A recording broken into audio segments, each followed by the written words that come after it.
Demand and supply can have A direct relationship in certain situations. നിനക്ക് എന്തേലും മനസ്സിലാവുന്നുണ്ടോടി?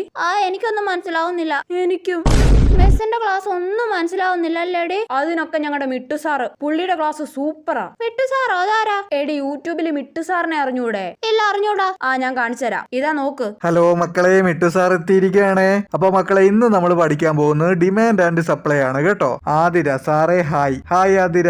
അപ്പൊ ആതിര തന്നെ നമുക്ക് എക്സാമ്പിൾ ആയിട്ട് എടുക്കാം. ആതിര ക്ലാസ്സിലെ സുന്ദരിയായ ഒരു കുട്ടിയാ. ആതിരയെ ലൈൻ അടിക്കാൻ അമൽ കെ പി ഇങ്ങനെ പുറകെ നടക്കുന്നുണ്ട്. അപ്പൊ ആതിരയ്ക്ക് ഡിമാൻഡ് കൂടത്തില്ലേ? അപ്പൊ അമൽ കെ പി ആതിരയെ വളയ്ക്കാൻ ഓരോ ഗിഫ്റ്റ് വാങ്ങി കൊടുക്കത്തില്ലേ? പക്ഷെ അപ്പോഴും ആതിരയ്ക്ക് ഭയങ്കര ഡിമാൻഡാ. അപ്പൊ ആതിരയുടെ ഡിമാൻഡ് കൂടുന്നതനുസരിച്ച് അമൽ കെ പിയുടെ ഗിഫ്റ്റിന്റെ സപ്ലൈയും കൂടും. മക്കളെ, ഇത്രയേ ഉള്ളൂ ഡിമാൻഡ് ആൻഡ് സപ്ലൈ. കണ്ടോ മിട്ടു സാറിന്റെ ക്ലാസ് സിമ്പിൾ അല്ലേടി? ചേടാ, അപ്പൊ മിസ് വെറുതെ അല്ല റിലേഷൻഷിപ്പ് എന്നൊക്കെ പറഞ്ഞതല്ലേ? അപ്പൊ പ്രപ്പോസ് ചെയ്യാനാണോ മിസ് നമ്മളെ പഠിപ്പിച്ചേ?